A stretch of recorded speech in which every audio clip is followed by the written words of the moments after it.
Bismillahirrahmanirrahim. Assalamualaikum warahmatullahi wabarakatuh. Ketemu lagi di channel Nur Petunjuk Kecerdasan. Pemirsa, malam ini menyelaraskan kami akan meneruskan obrolan yang kemarin, melanjutkan, tapi mungkin lebih pada penekanan tentang jiwa yang terkurung di dalam raga. Makanya kita gali raga kita. Ya, begitu Kang Teddy ya. Monggo Kang Teddy. Terima kasih atas berkenan waktu yang sampai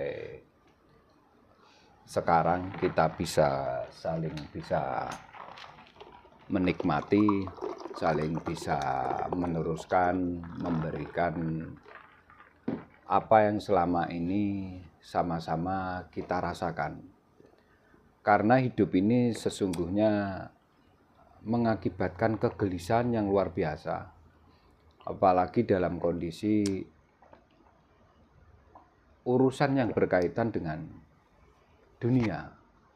Karena mau tidak mau kita tetap hidup di dunia, menggunakan fasilitas di dunia. Makanya sesungguhnya dunia itu penerjemahannya sangat luas, seperti dunia ini dihamparkan oleh Allah. Makanya kalau kita tidak tahu bahwa sesungguhnya langkah kita, pergerakan kita itu selalu diliputi oleh Allah itu sendiri. Makanya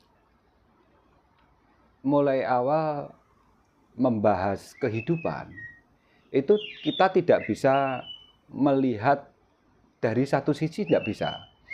Karena pada kenyataannya kita hidup ini jasmani rohani.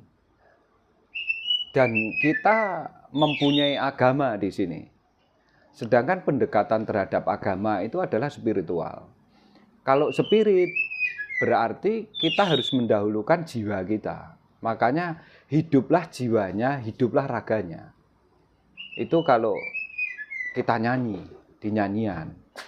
Penyebutannya harus begitu. Cuma selama ini kadang kita sering lalai atau sering terlena, makanya dikatakan di dalam Al-Quran, sering di ayat Al-Quran, itu selalu disinggung, hai orang-orang yang lalai, hai orang-orang yang melampaui batas, jangan kamu menjadi orang yang melampaui batas di sini. Artinya melampaui batas, kamu lupa dengan kesadaran yang telah ada di dalam dirimu sejak awal. Karena kesadaran itu nanti berproses dengan aktivitas hidupmu setiap hari itu.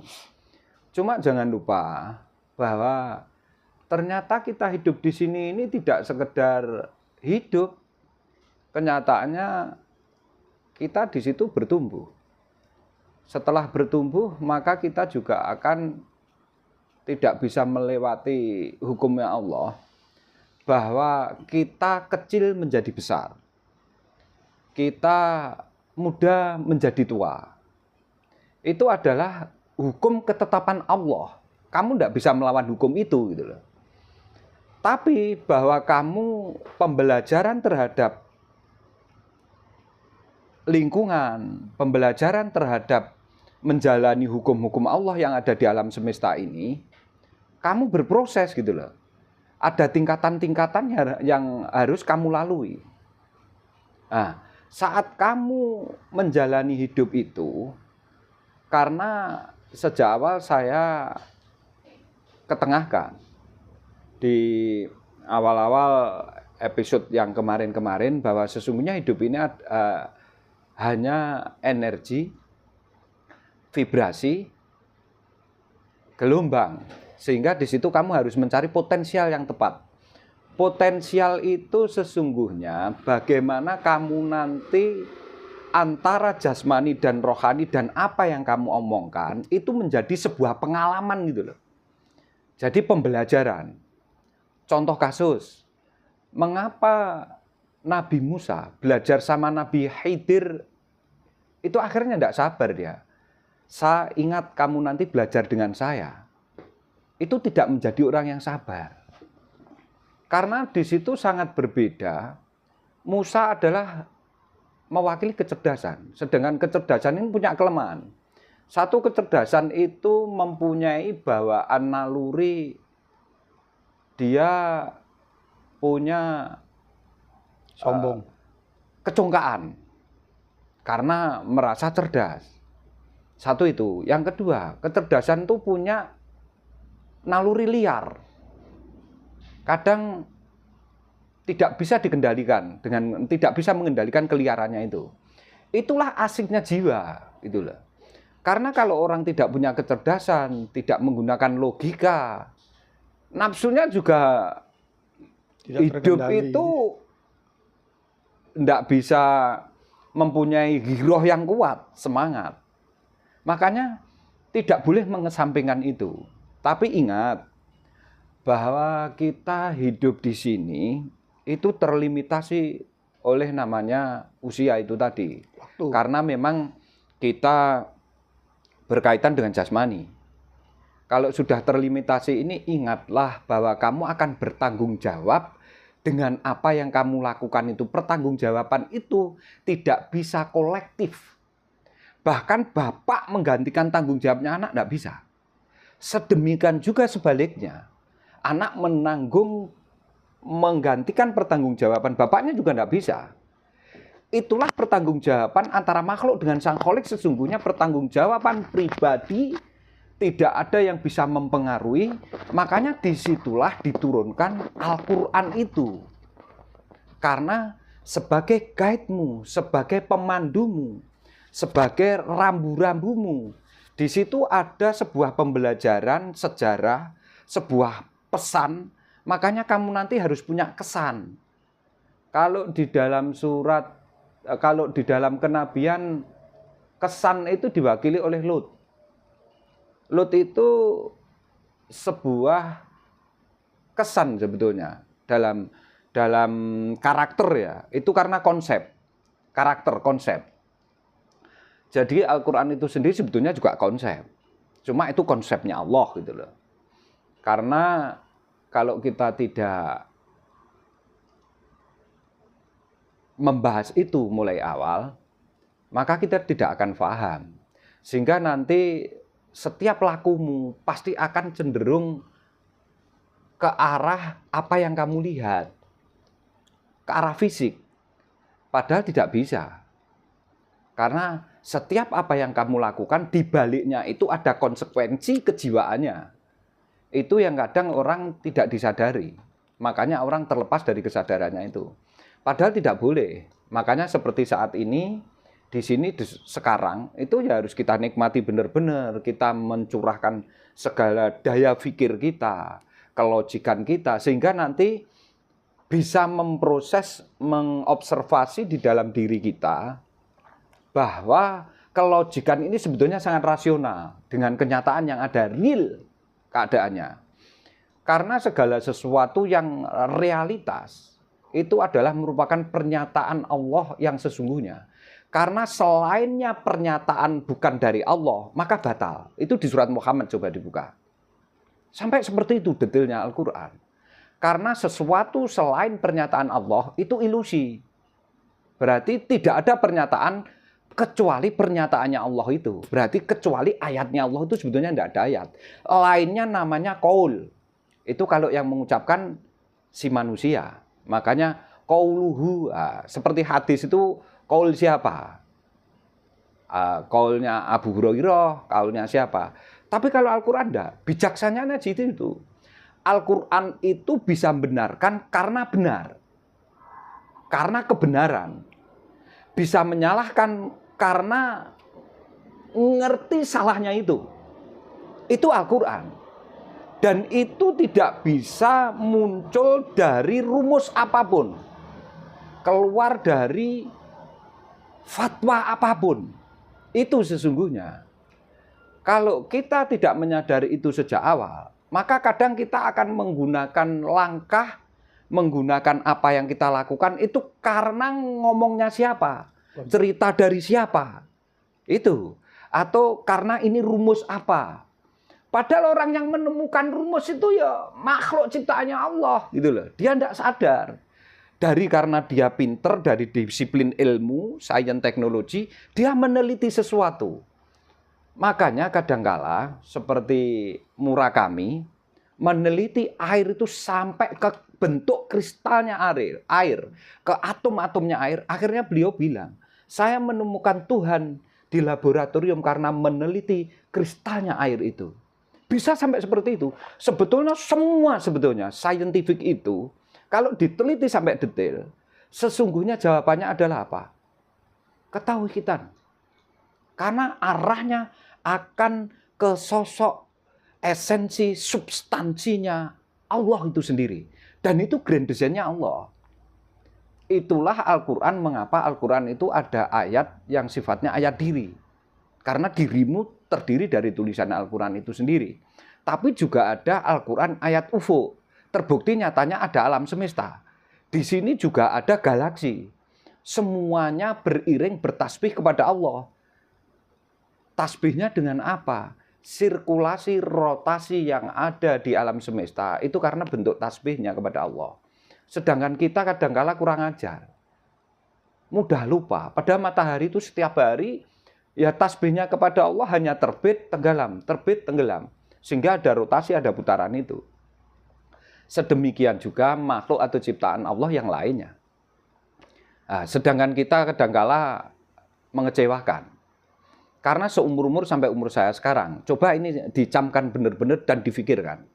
Lombok itu tasbih yang pedese. Gula tebu itu tasbih yang legine. Karena seumur-umur saya tidak ada kamu makan lombok lewegi kayak tebu. Belum pernah saya menemui. Itulah indahnya hukum Allah. Itulah ketetapan hukum Allah. Makanya wajahakul hakko. Itu loh. Wakul ja'al haku wajahakul batilu inal batila. Karena zahuko wanunakzilu minal Qur'an. Loh. Dari Qur'an lagi. Karena tidak ada surat apapun, ayat apapun, indikator apapun. Kalau kamu keluar dari Al-Quran, saya ibaratkan seperti kamu ikan di dalam akuarium atau di kolam. Kamu maju ke depan harus di kolam itu, mundur ya di kolam, naik ke atas di kolam, ke bawah ke kolam, ke samping kanan ke kolam, ke kiri ke kolam. Lepas dari kolam kamu jadi ikan dimakan. Mati kamu tidak akan hidup. Itulah Al-Quran sebetulnya sudah menggarisbawahi seperti itu. Kamu masuklah ke dalam Al-Quran itu untuk mencari potensi dengan vibrasi, potensi sehingga kamu menemukan ketauhidan itu. Karena Allah itu sang kholik, kamu ciptaannya. Kamu punya badan yang sifatnya terlimitasi usia. Bisa disebutkan muda tua, kecil besar. Usia macam-macam. Ada usia berapa gitu, terlimitasi. Sedangkan roh yang ditiupkan ke dalam dirimu unsur hidupnya Allah, jiwa yang telah ditiupkan di situ, itu tidak terlimitasi, tidak ada batasannya. Kalau kamu mendekati tidak dengan Al-Quran, nonsen kamu bisa membaca karakter itu. Nonsen kamu menemukan potensial itu. Pasti kamu akan ketemu Joma-Jujo. Karena apa? Angan-anganmu melampaui apa yang kamu pikirkan. Makanya saya ngomong, satu perasaan menimbulkan berjuta-juta pemikiran. Lah itu nanti akan melampaui batas yang semestinya. Sehingga mengandai-andai kadangkala sampai kamu dengar suara, kadangkala kamu sampai melihat dirimu sendiri. Itu bukan Allah. Itu loh. Karena apa? Pemikiranmu sangat kuat melampaui itu. Contohnya gini. Saat kamu tidur mimpi itu sebetulnya apa sih? Karena pikiranmu masih kamu tidur itu loh. Sampai akhirnya ke mimpi itu. Itu bukti yang konkret loh ya. Ya monggo itu kamu terima atau tidak. Tapi kenyataan semua orang mengalami itu. Tapi kalau kamu berpikir tidak keras betul, tidak pernah mimpi. Dan tidur yang terbaik adalah deep sleep. Tidur kalau orang Jawa ngomong turu kepati. Itu lebih bagus. Karena tidur yang paling baik jiwamu dipegang oleh Allah. Jadi saat jiwamu dipegang oleh Allah, tidak bisa digambarkan apapun bentuknya. Tidak ada apa yang kamu rasakan. Tapi kamu bangun tidur ngerti, aku tadi malam kok bisa tidur terlelap sampai mbok gugahi nggak iso. Sesungguhnya seperti itu. Lah, bagaimana kamu mengemas itu? dengan jalan handsbook Al-Qur'anmu itu. Gitu loh. Makanya jangan main-main dengan Al-Qur'an. Jangan sambil bersendaguro. Al-Qur'an itu kuncinya satu. Kamu pengen ngerti Quran, pengen pinter Quran, maka kamu satu harus fokus terhadap Quran itu. Satu itu. Yang kedua, kamu harus punya niatan yang kuat dan seneng dengan Al-Quran itu dulu. Kalau tidak bisa. Contohnya ada seorang anak punya bawaan lahir pinter olahraga. Dia sangat mencintai olahraganya itu sehingga dia sampai jadi atlet nasional bahkan internasional. Karena dia senang dulu, cinta dulu. Saya ngomong itu artinya dengan konteks yang saya omongkan biar tidak keluar kemana-mana, biar runtut nanti. Itu sebetulnya. Karena kalau tidak seperti itu tidak bisa. Saya itu juga pening sebetulnya karena Al-Quran ini sulit, butuh pemikiran yang sangat lembut. Kamu observasi benar-benar, kamu pikirkan, kamu tidak diseneni bojo dadi goblok gak mikir Al-Quran, duwe utang bingung, ndak bisa. Al-Quran ndak bisa seperti itu. Wong loro wong duwe utang diseneni bojone mikir Al-Quran goblok sudah itu loh. Karena Al-Quran tidak bisa seperti itu gitu loh. Saya makanya sangat serius sekali kalau membahas Al-Quran dan saya senang karena otak saya seperti refresh. Karena Al-Quran butuh itu. Apalagi kamu mikir Al-Quran kok gak sugih-sugih ya. Kok randang ini ya. Nggak bisa, sudahlah. Bertaruh dengan saya. Karena mengapa? Al-Quran itu jiwa. Jiwamu itu mengalir di dalam tubuhmu. Makanya ada katalis, ada fasilitas. Kamu kenyataannya fasilitas dengan uang hidup itu di sini. Nggak punya uang ya kere lah. Gitu loh. Lah nek wis jibek neng kene, kamu sudah mati dengan keuanganmu, dengan keluargamu, dengan tetanggamu. Mikir Quran, biu. Ayo taruhan bisa. Jelas ndak bisa. Makanya banyak orang sekolah pinter kumlot. Prestasi karir di pekerjaan baik. Di Al-Quran belum tentu. Iyalah. Nggak ada. Makanya kan Nabi kan sekolah kenabian kerasulan itu. Karena tidak segaris lurus. Ayo, ini ingat bodohnya dia, ingat jahilnya itu. Iya, dia kan merasa. Maaf pemirsa, break dulu ya. Sepurane. Yakin sepurane. Al-Quran tidak boleh seperti itu. Asli itu. Kamu kok mikir rokok sesuk tuku rokokan itu. Nggak usah bahas Quran sudah. Kamu sudah masuk ke kubangan itu. Al-Quran nggak bisa kamu bahas seperti itu. Harus fokus, concern pendengaranmu nggak boleh. Itu makanya mengapa setiap kenabian kerasulan semuanya pasti dengan ritual. Bergandengan itu artinya kalau nggak ada fisikmu kamu jadi nggak perlu ritual. Makanya karena ada fisik kamu harus ritual gitu loh. Logikanya itu. Itu pun si Ahmad sebelum jadi Muhammad perintah sholat gak ono bro. Jangan dikira. Karena adanya perintah sholat itu setelah menerima wahyu. Karena apa? Biar nanti ndak membohongi apa yang kamu omongkan dengan yang kamu ucapkan. Itu terbukti gini. Syahadat itu ada dua namanya syahadatain. Satu sahabat muslim, satu syahadat muslim kamu menerima ilmu dari Allah, makanya kamu di surat Al-A'raf itu ya pokoknya di Al-A'raf 172 ya. Itu kan jawabanmu Sayyidina. Ya benar, panjenengan Gusti kula. Lah nyang apa nang kono kok ya ora gelem jawab asyhadu alla ilaha illallah wa asyhadu anna muhammadar rasulullah. Boro-boro jawab ngono. Wong wujud fisiknya ini belum disempurnakan oleh Allah. Bisa seperti itu rata-rata kamu setelah lepas dari masa balitamu, sudah mulai dewasa. Itu loh. Setiap orang bisa ngomong la ilaha illallah, ngomong asyhadu alla ilaha illallah wa asyhadu anna muhammadar rasulullah. Karena pendekatan spiritual ketauhidan terhadap Allah tidak hanya sekedar hafalan. Kalau hafalan, pengucapan, Bio ya pinter. MP3 lebih pinter dari saya. Dia hafal Al-Quran 30 juz. Tapi bukan itu. Bukan hafalannya itu bukti bahwa hafalan itu tidak segaris lurus dengan pemahaman ketauhidannya itu. Maksudku saya pengen memberikan benang merah bahwa sesungguhnya Al-Quran tidak seperti hafalan itu gitu loh. Karena Al-Quran itu meliputi, makanya Allah meliputi. Bukannya Allahu Akbar kamu sholat, saya seperti dilihat Allah. Kalau saya tidak bisa melihat Allah, Allah melihat saya. Lah kamu nak membohongi apa yang kamu lakukan sendiri itu. Mestinya tidak seperti itu. Nah, itulah kamu perlu indikator pendekatannya, ukuran. Itu makanya kamu harus ngerti rambu-rambu pesannya. Kamu ngerti jalan, ngerti alamat. Artinya seperti itu. Ini kalau kita ucapkan. Karena adanya pengucapan sesungguhnya di sini. Begini aja. Ada belajar, ada ilmu pengetahuan, itu di sini. Sebelum di sini tidak ada. Setelah dari sini ya tidak ada lagi. Makanya panca indramu itu digunakan sekedar masa kamu bisa menggunakan produktif istilahnya. Wengko nek wis semper tuwek gak perlu makane wong tuwek rasa salat matang-matang ning dhuwur tempat tidur. Ora apa-apa, aku ngomong salat yang ritual. Karena salat yang ritual membutuhkan rukun dan syarat di situ. Itu mestinya yang ngeh di dalam dirimu. Jangan bodoh-bodoh amat sampai tua ngertinya ritualnya. Tapi spiritnya lepas. Tidak boleh, Al-Quran tidak seperti itu, tidak sesederhana itu. Makanya butuh pemikiran yang logik. Butuh metodologi, butuh kecerdasan biar sistematis. Sehingga kamu menemukan valid nanti dengan realitas kebenaran yang ada yang setiap hari kamu temui. Itulah kamu nanti sinkron.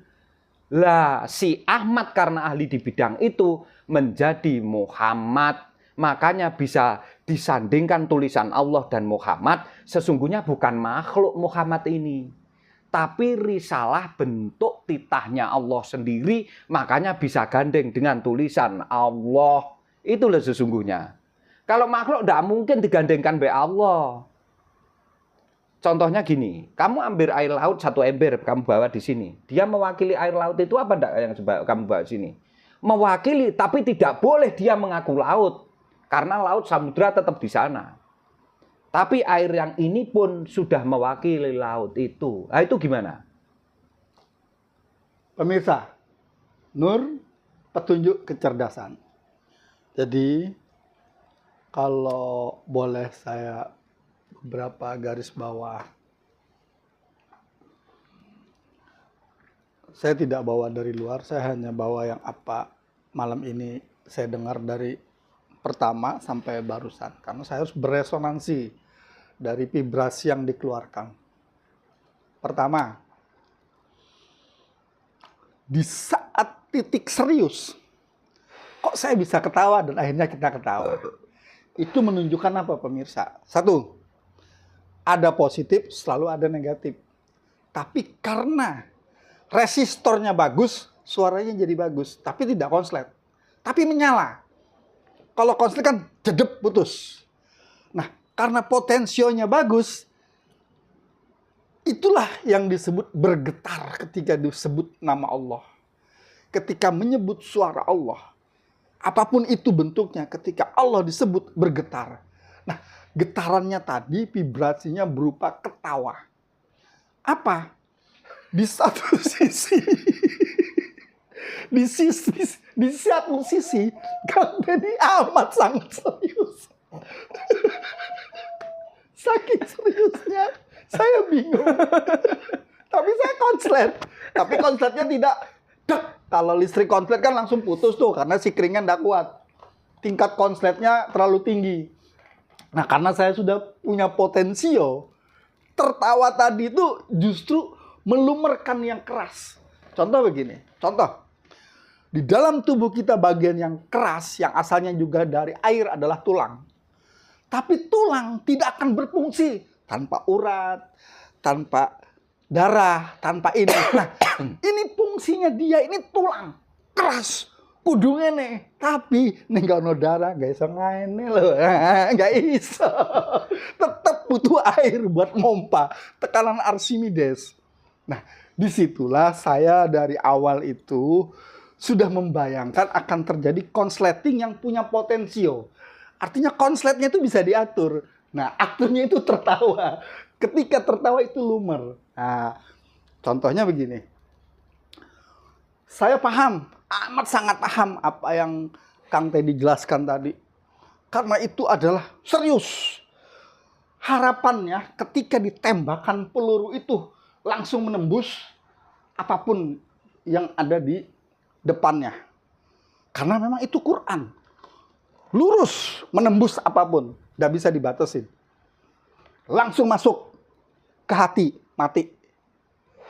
Iya. Malah hidup Nah, dengan Al-Quran. tapi dengan matinya ini, di sini maksudnya matinya kebodohan.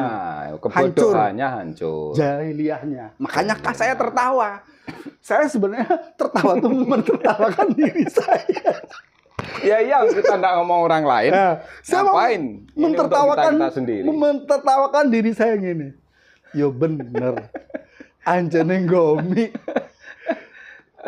Maksud saya kenapa saya ngomong iya bener Gomi bodoh gitu. Ya karena terlalu ego. Coba seandainya dulu tuh rodok lembut sedikit. Tapi ya itulah perjalanan waktu kan. Ya. Proses. Jadi Semua proses. ketika sudah lembut maka kita bisa menertawakan si Ahmad kemarin tuh betapa bodohnya berholwat. Tapi ya itulah sampai nyelempit di gua, kepanasan dan sebagainya. Itu bagian pematangan. Karena beras kalau tidak dipanaskan dengan suhu tinggi tidak jadi nasi. Iya, Nah. makanya itu proses. Proses meningkatkan sebuah derajat, merubah sebuah derajat sebetulnya itu. Makanya apa yang ada di sekeliling kita itu semua berproses. Taruhlah contoh padi, mulai ditanam sampai dia bisa sampai naik ke setiap piringnya si raja, si presiden. Itu prosesnya luar biasa sebetulnya. Dan nasi yang bisa dimakan dengan kualitas beragam, itu pasti mengalami proses yang luar biasa juga. Tidak serta-merta semua nasi bisa dimakan di piringnya raja. Atau bisa dimakan di piringnya seorang presiden. Tidak, akan beda. Kita contohkan lagi gini aja. Sama-sama dijual, tapi yang satu masuk supermarket, satu masuk di pasar krempeng. Akan beda ini nanti.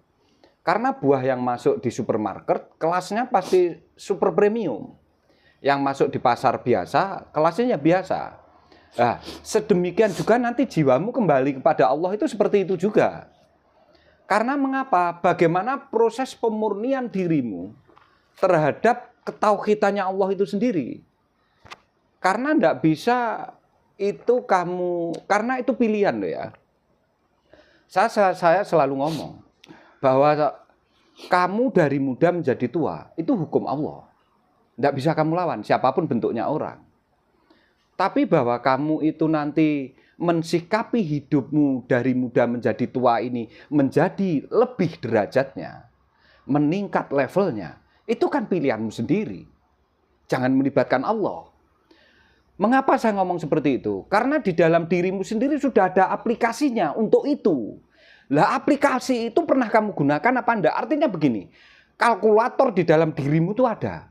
Kamu mencet 2 kali 2, jawabannya 4. Mencet 4 kali 4, jawabannya 16. Lah itu yang mencet kamu sendiri gitu loh. Jangan menyalahkan Allah. Karena setiap manusia, setiap penciptaan apapun itu dibawain itu sama Allah. Toolnya sudah dibawakan di situ. Makanya bagaimana kamu dengan apa yang telah dibawakan itu gunakan dengan apamu? Dengan kecerdasanmu, dengan logikamu, dengan pemahamanmu. Itu semua kan terjadi di dalam dirimu, bukan di luar dirimu. Contoh kasus gini aja lah. Tidak ada perintah kamu lapar makan itu diperintah dari luar. Tidak ada perintah kamu haus mau minum itu perintahnya dari luar, tidak ada. Kamu pengen beol, pengen kencing, ini yang fakta setiap orang mengalami. Tidak ada diperintah dihalu-halu secara jamaah di luar. Ayo undang ke sini 1 juta orang. Masa ada dia kencing diperintah bersama-sama? Tidak ada. Makanya itulah yang harus menjadikan bahan pemikiranmu. Iya, dan lucu kalau kamu memikirkan itu. Kayaknya sepele, tapi itu sebetulnya sangat urgensial sekali dalam hidupmu. Karena kalau kamu bisa memikirkan itu, alangkah lemahnya dirimu nanti. Sehingga kamu ternyata sangat butuh handsbook Al-Quran itu sangat penting perannya di dalam kehidupanmu sendiri. Karena kalau kamu tidak kembali ke Quran, maka kamu sekedar menjadi orang yang sangat cerdas, terhadap satu ilmu mata pelajaran sehingga kamu kumlot, akhirnya kamu menjadi menteri, gajimu gede, sekedar itu. Dan setelah itu kamu meninggal, kamu tinggal itu. Lah yang akan kamu persembahkan kepada Allah apamu itu loh. Karena itu tidak akan kamu bawa endingnya. Tapi kamu tinggal untuk anak istrimu. Padahal sesungguhnya kalau kamu ingat loh ya nih, kamu tak taruh di sini, ingat bahwa kamu kembali ke saya loh ya. Itu loh. Yang perlu diingat lagi itu, kamu tak kasih handbook, tak kasih tool lengkap di situ. Gunakan itu, tapi kamu di situ nanti bermasyarakat, bertetangga, beranak pinak, punya prestasi. Lah, orang ini berbondong-bondong mengejar prestasi, berbondong-bondong mengejar kepandaian, berbondong-bondong siapa yang tabungannya triliunan itu yang berhasil. Itu kan jasmaniah murni. Makanya di sini dikatakan hidup di dunia. Karena segaris lurus dengan namanya dunia itu kan bondo donyo. Materi, Material. Makanya ada berat jenisnya. Makanya disitulah ada kemelekatan. Kamu kalau mau lepas landas, menemui Allah lagi, ya ojo neng materi. Karena ndak bisa lepas landas jiwa itu, jangan sampai ada sesuatu yang memberati jiwa itu. Karena jiwa itu tidak ada beratnya. Sedangkan jasmanimu ada beratnya, makanya ditimbang kenek. Lah apa ada? Itu lo timbangan roh itu ditimbang ada lah. Ayo coba orang suruh ke sini, bobot roh luar biasa, wong nek pahalane akeh. Nek dosane akeh gak nek bobot ndak ada. Yang bisa ditimbang itu sesuatu yang sifatnya materi. Ada berat jenisnya. Makanya kemelekatan itu pasti sama dunia. Makanya sampean saat jenengan itu kabeh sujud, ngambung bumi karena materi, silitmu mesti neng dhuwur. Itu menandakan derajatmu di pantat kalau kamu nyium bumi. Lah orang yang tinggi derajatnya itu yang kepalanya selalu di atas, makanya posisi berdiri. Kalau sudah gitu makanya aqimis sholata satritus warobaka fakabir. Warobaka fakabir. Bahasanya robaka fakabir, yang dibesarkan itu robnya. Tapi kamu ngangkat gini kok Allahu Akbar. Apa konektivitasnya nek kamu gak nggunakne akal? Coba ayo dipikir bersama. Aqimi sholata wa robaka fakabir. Yang kamu besarkan siapa? Allah kan di situ? Bukan. Rob. Dan orang ngerti itu semua. Tapi mengapa? Begitu kamu mendirikan sholat, aqimi sholata warobaka fakabir, warobaka fakabir. Yang kamu takbiri Allahu Akbar. Apa? Kalau kamu bisa jawab ayo. Kalau tidak ngaji 30 juz, tidak bisa. Itulah rahasianya Al-Quran. Makanya awakmu apal Allah, Allah, Allah, Allah. Bilang 24 jam itu. Lambemu jeber. Tidak akan ada konektivitas ke spiritnya. tidak terhubung Tapi juga. hafal tulisannya karena tidak keterhubungannya tidak ada. Itulah makanya saya. Maaf saya tidak mengakui saya paling pintar. Semakin kamu terjemahkan luas Al-Quran itu, maka seluas langit dan bumi. Indah berarti. Dan jangan sekali-kali menyesatkan, menyalahkan, itu tidak ada. Semua yang ada di sini, rahmatan lil alamin, tidak ada batalnya. Bahkan Allah menciptakan seekor nyamuk pun ada manfaatnya. Lah kamu kok berani mencacat itu, yang ini, yang itu, menyesatkan itu. Sesat yang bagaimana? Itulah. Wong hewan yang tidak seperti kamu aja kemana-mana tidak tersesat kok. Lowo iku mabur sing kaya ngono nggak tahu tersesat. Justru kamu yang nggak tahu alamat akeh sing kesesat. Kemana-kemana. Itu coba kita pikirkan bersama, monggo. Saya sangat senang bahas Al-Quran itu. Tapi dibahas dari sisi yang kejiwaannya. Dari sisi spiritnya. Itulah kamu nanti menemukan ketauhidan. Ngerti spiritualnya, tidak sekedar ritualnya. Lah orang kita ndak. Ritualnya digenjot, spiritnya yang hilang. Mangan kacang kulitnya sing dibadok, kacang dibuai. Jangan seperti itu. Wong ketheken sing dipangan untuk kulitnya kok, kacangnya. Lah kita kan mestinya lebih dari kera. Itu kalau itu maksud saya. Maaf, mohon maaf loh ya. Konkretnya gimana itu? Kalau konkretnya yang dalam tutup dulu. Itu nanti tak konkretkan. Itu sebetulnya. Itu pemirsa. Break dulu pemirsa ya.